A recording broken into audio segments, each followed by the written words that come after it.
Okay, today we're talking about B trees, not about hashing. I was writing these notes while I was handing out candy, and so you may have errors in it. Anyway, the thing, PA2 is due tonight, then Thursday of next week is the midterm, and the homework 3 is due a week after that. But you should take a look at homework 3. Use it. Think of it as a study guide for, not a study guide, but a study aid for midterm preparation. Today's plan is to talk about B trees, and as a warm-up, I want you to tell me all of the special things that you see in the following M-ary search tree. What are the special features of this M-ary search tree? You should be able to go boom, boom, boom. Yep. All nodes are half full except the root.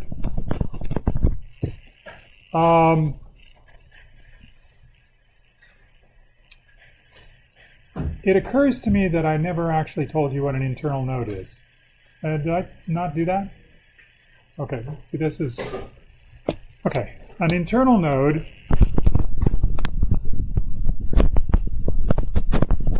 is, can you guess?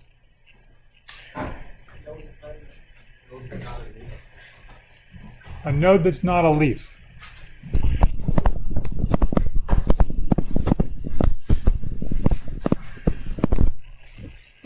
So internal nodes are nodes that have children. Okay, that's one observation. Excellent. All the nodes are half full, except for the root. What else? Yes. All the leaves are at the same level.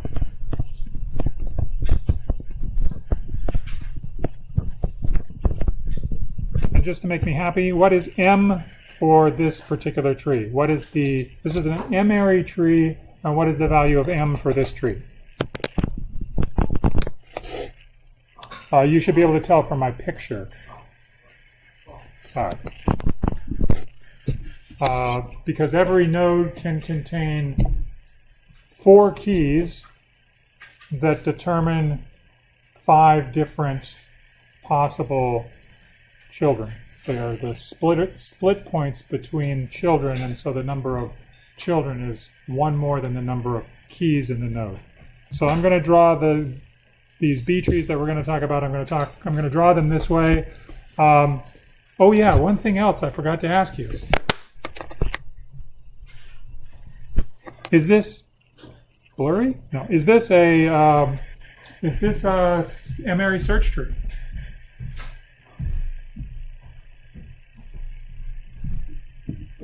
One and 2 are less than 3. 6 and 7 are between 3 and 8. 12, 14, 16 are bigger than 8. Okay, good. Everybody's happy? This is an M-ary search tree. If I asked you to find something in the M-ary search tree, you would know exactly how to do that. All right? It's just like a binary search tree, except that you have more choices at every node. Does anybody have any questions about these things? I thought I rushed it a little bit last time, so I wanted to make sure everybody's on the same page. Yep. The root is an internal node. Yep. Okay, we're good? All right, so let me remind you now of the definition, which I slightly changed. Now there's between m over 2 minus 1 and m minus 1 keys in the leaves. But anyway, it's exactly those properties. All the leaves are at the same depth, and the internal nodes have between m over 2 and m children. Now, what's interesting about these two properties is that neither one of them alone ensures that this tree is shallow. Remember, shallow trees are good trees. But together, these two properties, just like the property in the AVL tree, which was that no siblings were different in height by more than 1, just like that property, these two properties ensure, not insure, but ensure ensure that the tree is shallow. So this is kind of cool.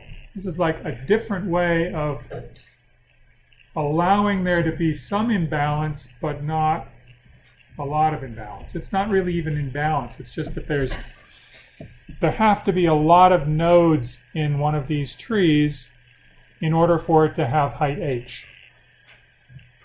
Just like an AVL tree, if you want to make an AVL tree of height h, you have to put in some exponential number of nodes in h, like 2 to the h or 1.44 or something to the h. You have to do that. These are the same deal.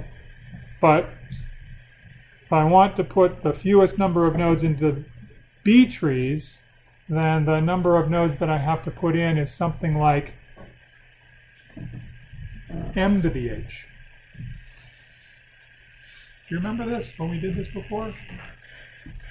Another way to think of it is, because every single internal node, every node that has children, except for the root, has basically at least m over 2 children, that means that every node branches a lot. And that, coupled with the fact that all leaves are on the same level, means that the height is about log base m of n. It's at least, it's something like log base m over 2 of n. So this base here, this m, that's coming from the number of ways in which the branching can occur.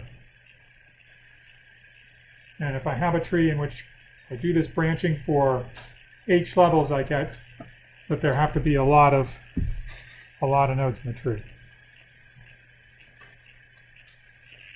As long as I know that there's not anything. This is preventing trees that look like this, right? I mean, we could have an M-ary tree that looks like a really bad binary search tree, but this would invalidate the every internal node has lots of children rule. All the leaves in this tree are at the same level, but none of these internal nodes satisfy the lots of children rule. The two rules together make sure that this thing is a shallow tree. Fat, wide, shallow tree. Is it good? Okay. So now what we want to talk about today is the operations that we perform on these trees, and the operations of insertion, removal, and find. Well, find we sort of know how to do, and find, because the height of the tree is log base m of n, it's going to be log base m of n.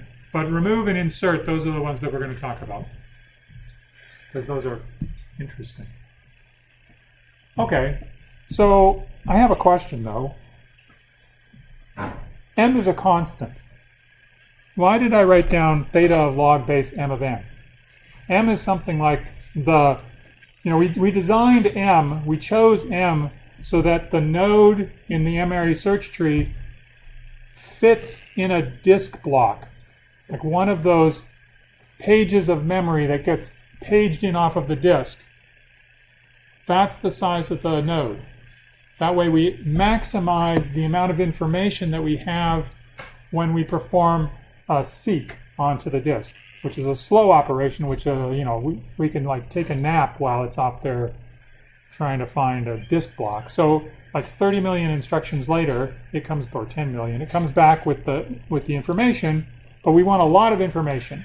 So we choose M to be about the size of a disk block, or enough so that the storage is about the size of a disk block. But it's a constant. It's like something like 1,000, or probably something like 200. M is probably something around 200 or 300 or something like that. So why can't I write down this like I normally do? And that's what I would normally say. This is a log n height. Why do I have the m in there?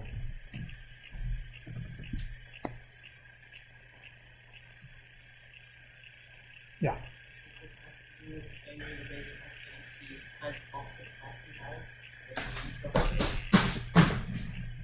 Changing the base might change. No, I'm telling you a story by telling you this thing is a theta of log base m of n. And I'm not telling you the story that it's theta of log of n. I'm telling you the m. Why am I telling you the m? What do you care? It's a constant. We're all theoreticians, right? Why do I tell you this m? Is it right to write down that this is theta of log of n? Is that correct? No? Why is it not correct?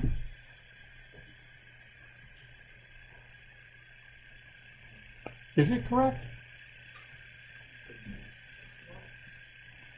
I tell you this m is a constant.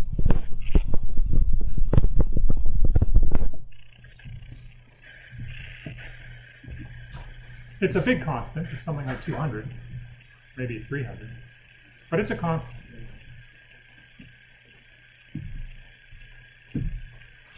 Yeah. So even for the binary tree, you have log of n and the basis to it that you get two children. But in this case, it kind of depends on one m over 2 so that's why yeah, well, that's why I introduced it. You're exactly right. But I'm careful about saying that it needs to be introduced. I don't know if it needs to be introduced, but it certainly helps my story. I'm trying to tell you that we are getting better performance in these structures, these B-tree structures. We're getting better performance when we perform disk accesses, and we're performing disk access per level. And I'm telling you the number of levels in this tree is log base m of n. And that's smaller than log base 2 of m for log base 2 of n for m bigger than 2. And so I'm telling you that story, so it's good. But is it still correct to say that it's log base? Yeah. It has something to do with how much the disk can hold in its structure, like how much the disk can hold in its structure. Because, like, for example, when you're doing a binary system, I don't know how to take it. It's hard to say because it's just converting to the key, and you can convert the base anyhow. Then for this operation to be like fast and quick, you need to know the end. Because that was sufficient for the disk to go. Okay, so you certainly need to know m when you build this structure. You have to pick a value of m in order to build the B. And you usually pick something that's large because it should be related to the size of a disk block so that you get a lot of information. But it's a constant. So is this true? Is this equal to, that's the question.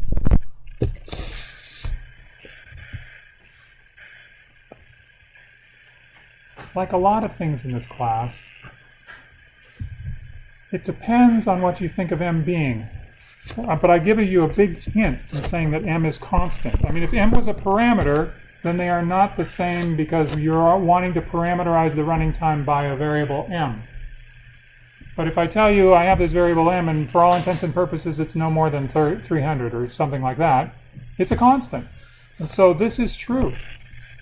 This is, yeah, it's log of n. Log base 2 of n, order log base 2 of n. Yeah.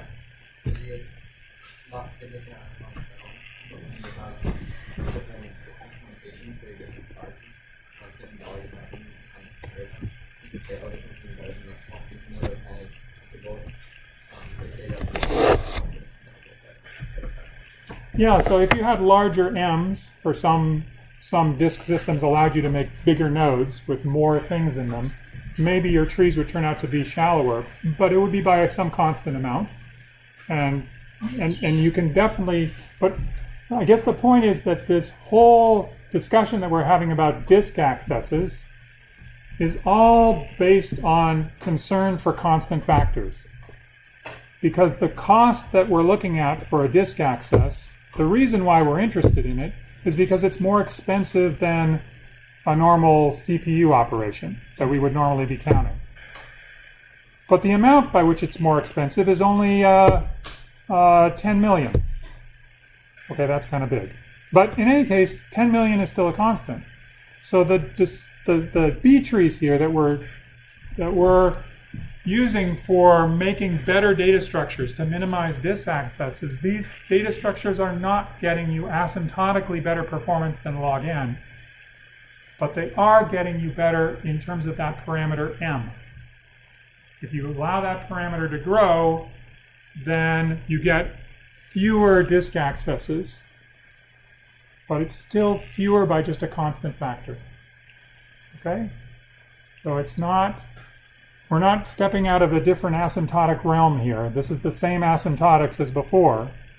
It's just that we can make that base of the logarithm be large and decrease in practical terms the number of disk accesses that we perform. For example, if you think about B trees, they typically have about like 300, M is about 300 or 200 or something like that. Think about how many things you can store in a B tree of depth 9. Right? 300, let's say 150 to make, it's half full. 150 children, and each one of those has 150 children, and each one of those has 150 children, and each one of those has you're multiplying 150 times itself like 9 times. That's big. That's big enough that it'll store pretty much everything you want. So these things, for all practical purposes, B trees, for practical, you want to store data, that data is not going to be any bigger than that. So they'll be like height 9. When we work with ADL trees, all of the reads may not be at the same depth. Right. But why do we want all of the reads are at the same depth, like the B trees? Like if we could do that, like why didn't we do something similar with the binary search? Okay, so there's 2 questions there. So one is, I'm going to interpret your first question to be, why couldn't we have made these structures a little bit more flexible and let the leaves be at different levels but not off by too much, like AVL trees? We could. It would make things more complicated. You'll see when we do insertions how they work, and it works really well to have them make all the leaves be at the same level. But your second question was, can we do the same thing that we do here with AVL trees? Like fix all the leaves to be at the same level? And the answer is yes, but it's no longer an AVL tree. It's called a 2-3 tree. And it allows there to be, the flexibility that this structure has is that there can be a variable number of children per node. The only requirement is that they're half full. And so they could be more than half full, or like if m is equal to 5, I could have one that has 3 children, and one that has 4 children, and another one that has 5 children. As long as they're more than 3 children, 3 or more, then I'm okay. And that flexibility is really what's also going to be exploited by these structures. And it allows you to put all the leaves on one level. And we could do the same thing for AVL trees, but they would turn into 2-3 trees. They would have 2 children or 3 children. Yeah.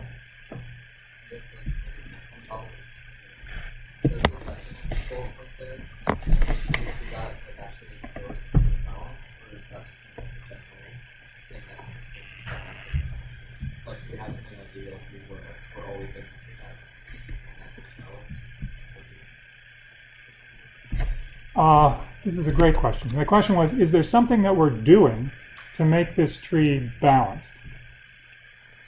Or is it just a property, an effect of the properties, the first 2 properties in these bullets?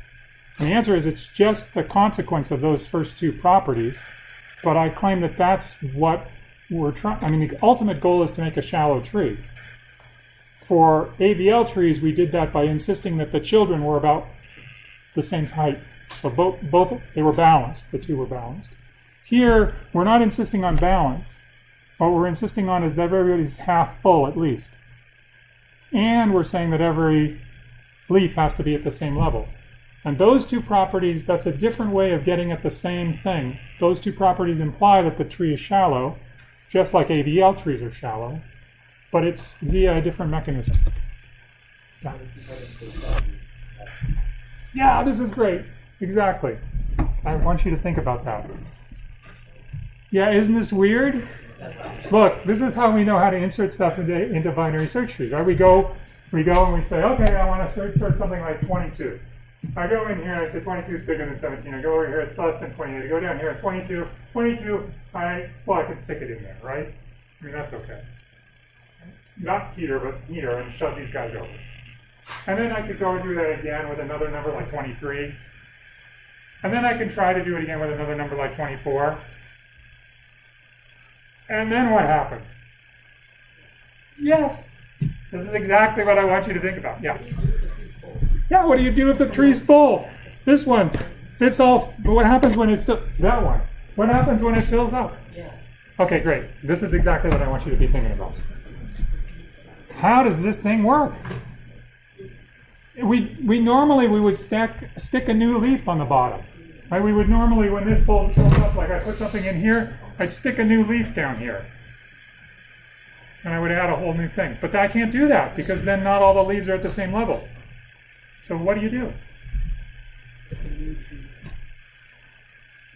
Make a new tree. Just wipe it out and restore. Yeah, you could do that, but then we wouldn't get logarithmic runtime. It wouldn't be log base m of anything.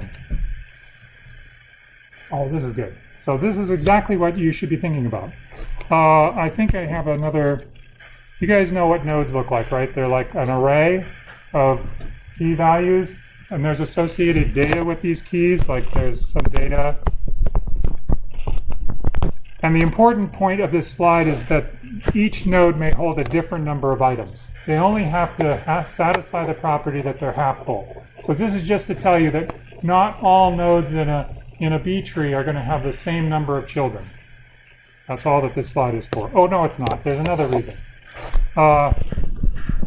Also, it's useful to have left and right sibling pointers. We'll see this when we look at remove. Also, it's useful to have parent pointers. We'll see that when we do insert. Okay? All right, now we can, here we go. Here is an empty B tree. This is for the small value of m equals 3. The reason we are using a small, unrealistic value for m is because if m was 100 or 200, it would take us forever to actually fill that up by performing insertions. Right? We would sit here and grow old while it's trying to do the stuff we want. So anyway, n is 3. So that's an empty B tree. It's a root that has nothing in it. When I insert something, I do what I do in a binary search tree. I go down to the leaf where it's supposed to go, in this case to the root, and I stick it in there if there's room. So there's room for 3, and there's also room for 14. But now comes the mystery part. What do you think happens? What do you think is going to happen? When I insert 1, what do you think the tree is going to look like? Yeah, say it. What's at the top? Yeah, so I'm going to have 2 children. I'm going to have a parent, I presume. Okay. And what's going to be in these nodes?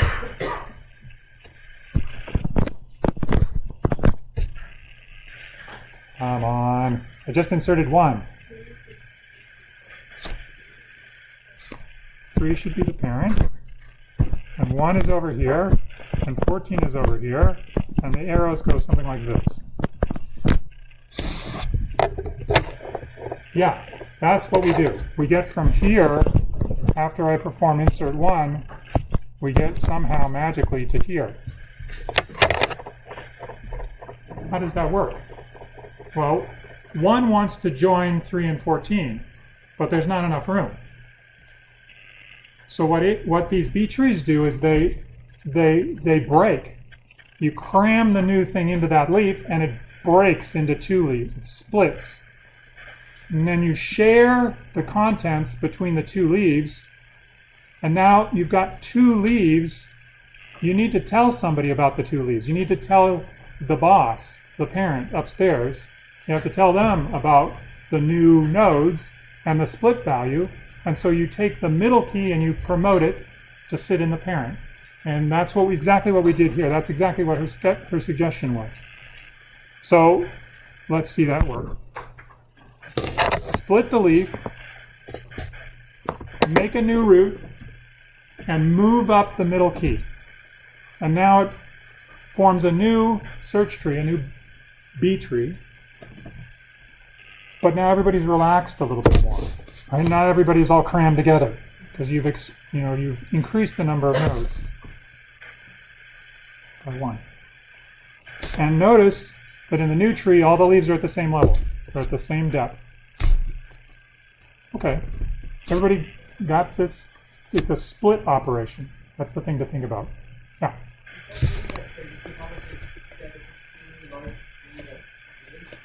And then if you try to insert like another now, like this big and full, does that mean like the resizing cost is like amortized a lot more than it would be before? No, it will still be logarithmic.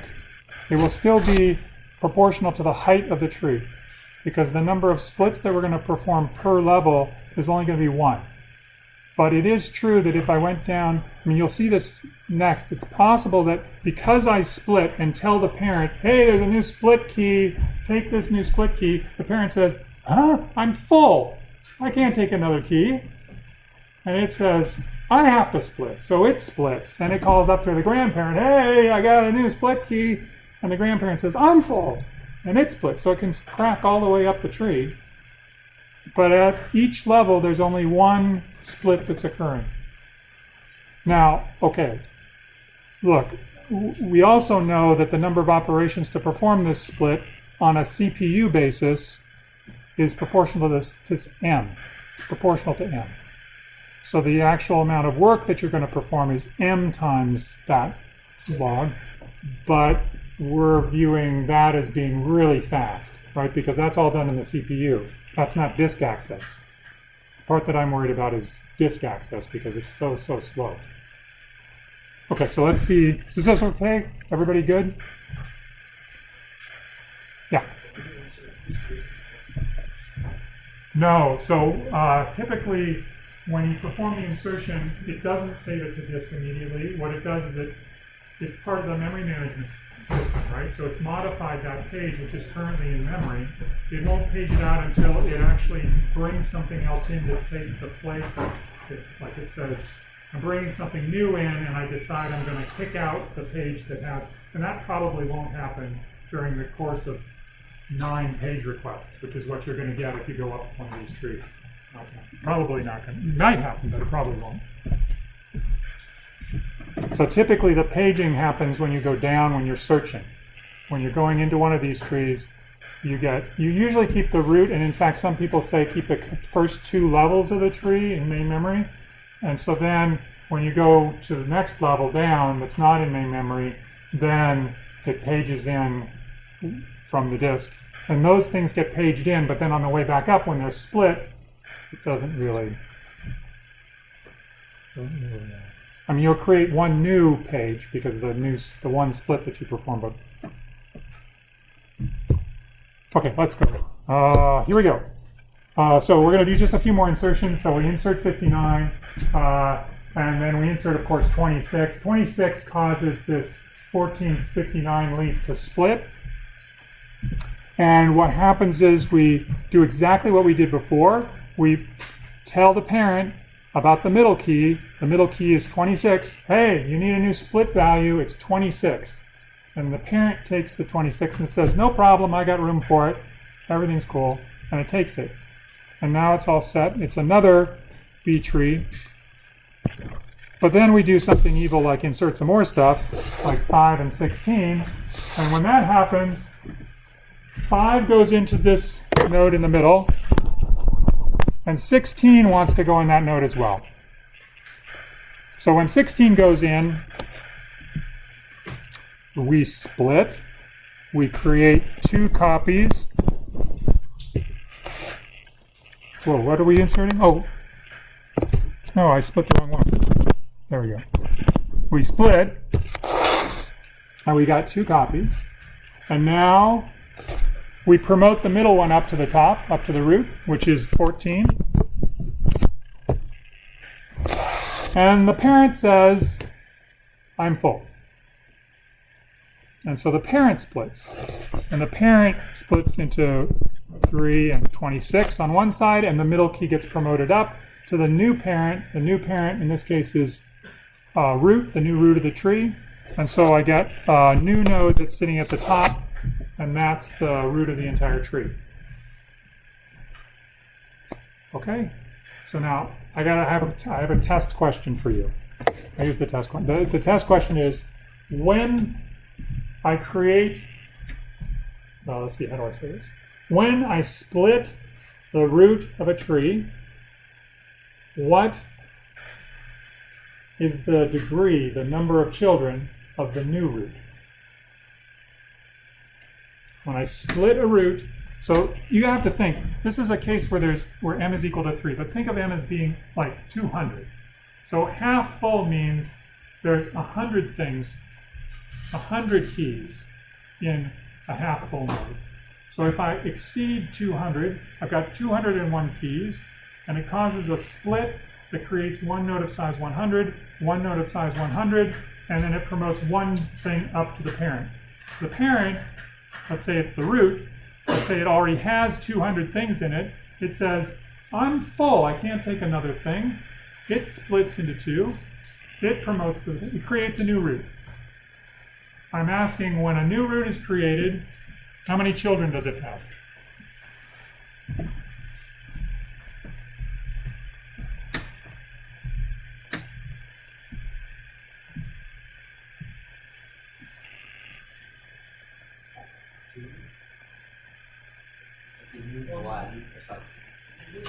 Now there's a new root, right? When the root splits, and there's a new root that's created. How many children does that new root have? Let's vote, because that's what we do. How many people think there are going to be m over 2 children for the new root? Something like m over 2. For the new root, m over 2. Okay, how many think there's going to be about m children for the new root? The new root that's created, m children. Okay, we've got m over 2, we've got m. How about 2? How many people think there are going to be 2 children for the...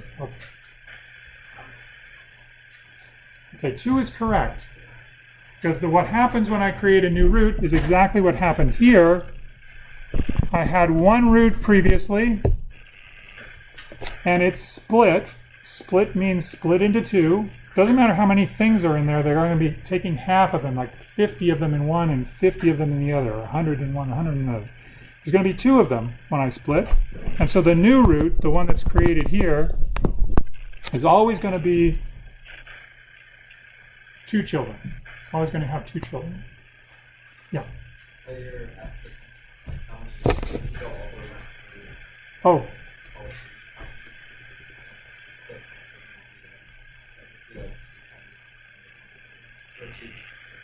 How many new nodes in the structure are created when in the most when you insert into a B tree of height h? How many new nodes would be created?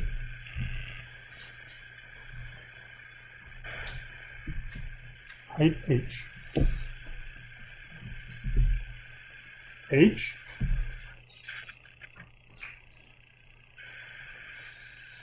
H is the height, right? So there's like questions about whether we're going to... H is the number of edges. So how many are going to be created? H is the number of edges from the root down to the leaf. How many is going to be created? I think it's H plus 2, but I could be wrong.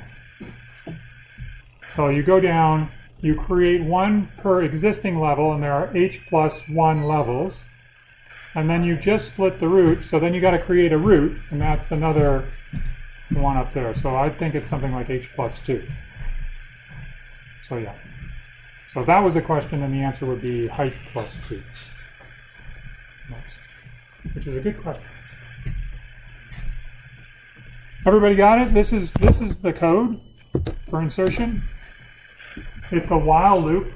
It says while I'm still finding overflow nodes. So initially I go down and I insert the key into the correct leaf node, and then it says while X, the node that I've just inserted into, has too many things. It has M keys, not M minus 1 keys. It has M keys, it has too much, it overflows. It has to split. It splits into 2, and then it promotes the middle element from the split up to the parent. Now, if the parent happens to be, like, if x happens to be the root, there's nobody to promote to. There's nobody to send this message and say, hey, parent, because there's no parent there. So if x is the root, then we just create a new root and we stop, and it has two children. Otherwise, we set x to be the parent and we just repeat. We say x is now something that's getting a new value. Maybe it's already exceeded its capacity. Maybe it has m keys in it. So maybe it's going to have to split, and then it'll repeat. So it works its way up, which is why we have parent pointers. And you could do this recursively, but we're not going to. For very good reason. Well, not a very good reason. Is it good? Insertion? What is with acting between, the children at a split point with size of the You mean if it's not an even split? Or if it's what? You want all the small children to go to the left, right? And you want all the large children to go to the right, and you want the middle key to go in the middle. So you know by the binary search property what the ordering has to be, right? When I split a node, the small keys have to go into the left node, and the large keys have to go into the right node, and the middle key has to go up to the parent because it's a search tree. It has to do that.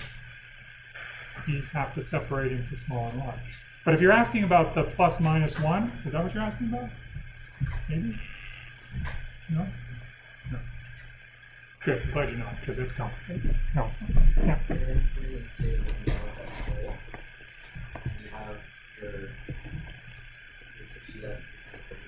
Yeah. And you have to like split it into small and biggest. How do you double that? Like for the scale one, because then the insertion would be like the smallest thing or the biggest thing. Okay, but you can do this, right? You can write a for loop that does this.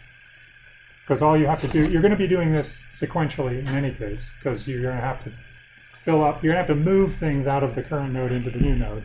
And you might as well just do it incrementally. And you might as well just, while you're doing it, go, oh, here, this is where I should put the new one.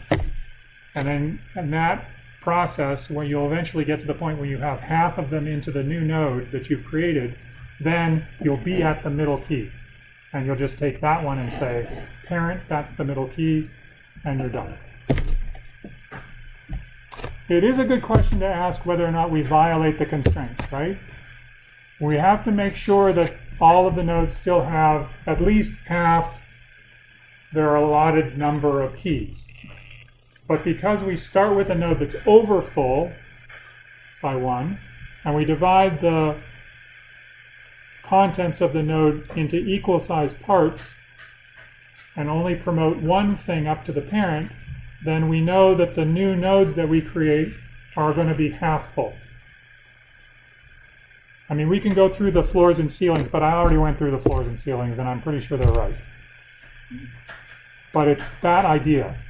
We've got a full node, you split it into 2, and each one of them is going to get about half. Enough to make it not.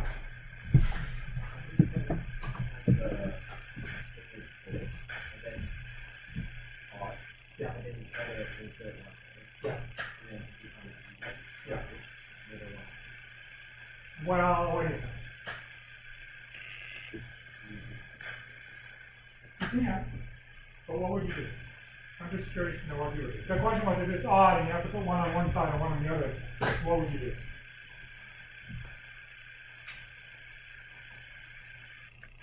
Well, you could, for example, always put it to the left. You could do that. Always make the left one bigger, or by 1. You know, it's still within range, but it's going to be the one, the smaller node, you're always going to put a little bit more in there. Seems like a reasonable thing to do, right? You have to be a little bit careful because it's like a slight bias if you do that all the time. There's a slight bias, but it's just a slight bias. It doesn't make any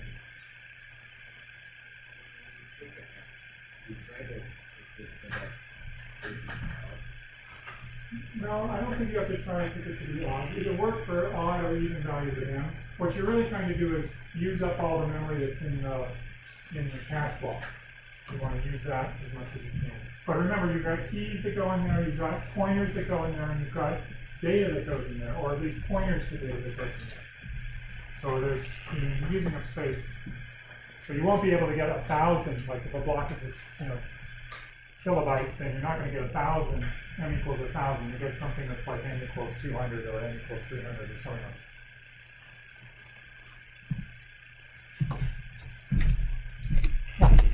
Follow-up question. Yeah. You can make the that's not maybe not stuff doing something.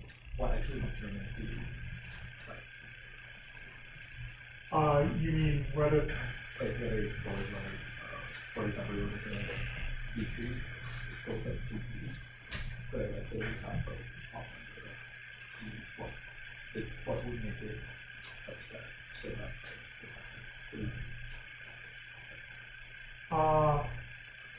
like first of all, your nodes have to be big enough so that they can hold 3 keys. And secondly, if you're doing a split and then you're sharing between the two, and typically 3 would be the halfway point. So one of the, probably you're talking about a B3 with like m equals 6 or something like that. And, or maybe m equals 4. So in that case, the decision about where to put it is sort of arbitrary to you.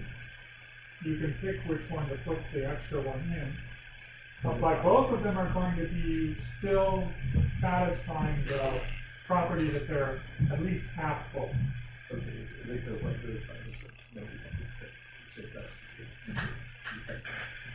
That's right. That's exactly right. Yeah, you're exactly right. There's a space allocated for the node, but it may not be that all of those spaces are used. In fact, it won't be all used when you make the first split. So you're exactly right. Okay.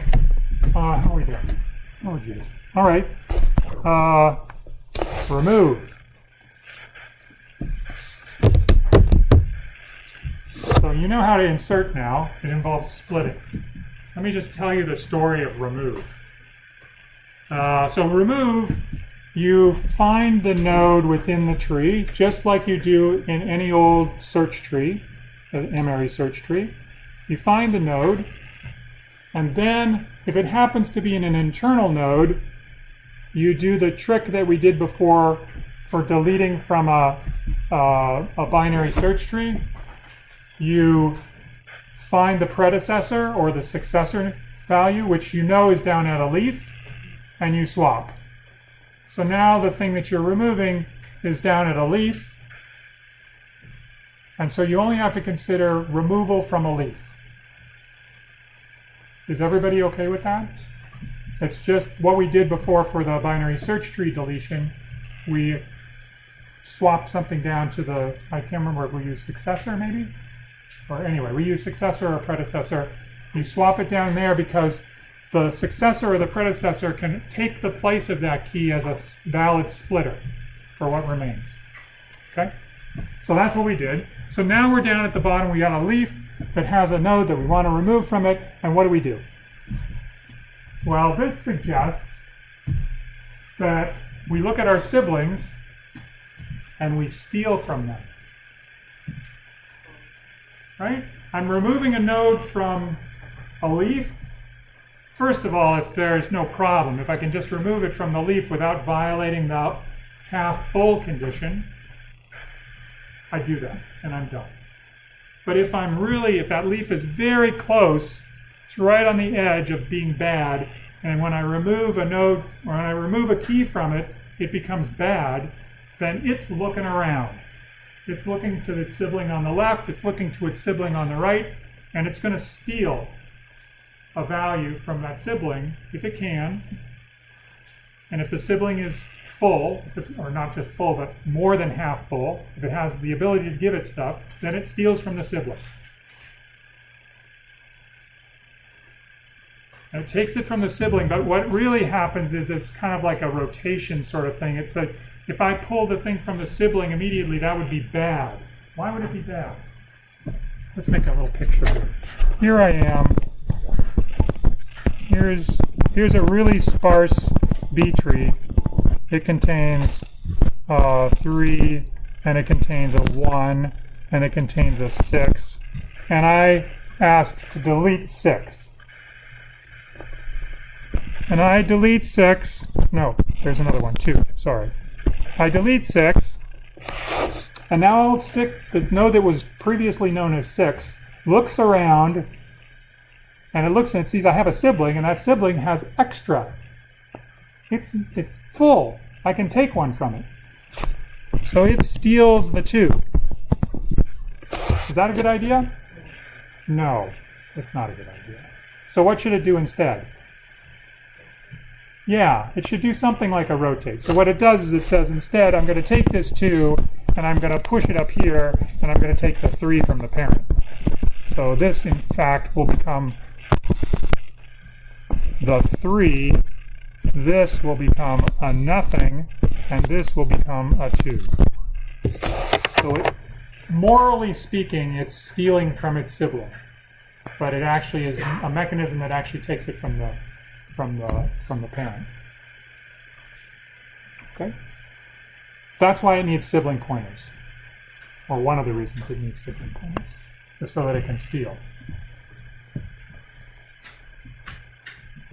However, in some cases, both a leaf and its siblings, it may have 1 or 2 siblings, maybe that all of them are poor.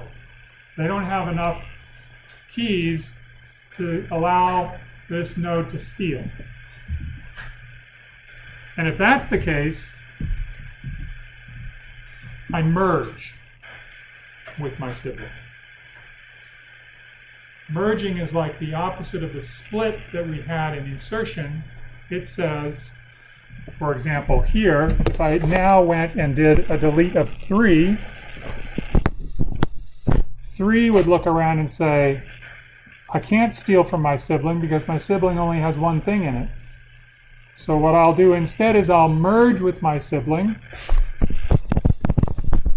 In this case, there's nothing really to merge because we're in such a simple situation. But imagine that there were 50 things in here and there was 49 things over here. You would merge the 50 plus 49 things into a new node which would contain, well, in this case, just 1.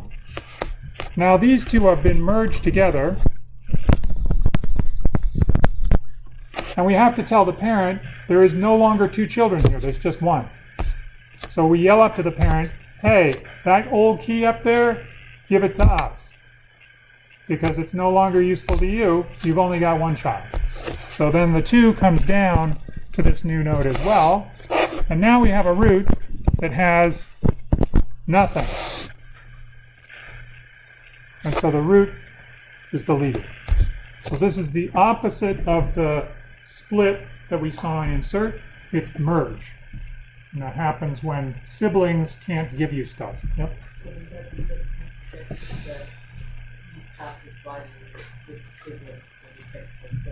That's right. That's what it means to be poor. Less than half means poor. Well, equal to half means poor. They're never less than half. They're always legal, so they're at least half full. But if you took one away from them and then they would be in violation, then they're poor. So you don't take from them. Yep.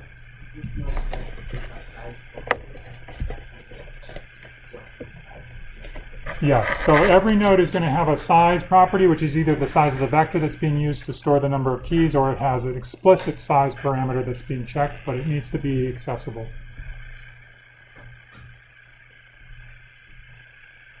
Holy cow, how did that happen? Okay, look, you made it through all the operations. We just have to talk a little bit more about it next time, but anyway, that's bee trees. They're totally cool. Okay, I'll see you. They are. I'll see you next time.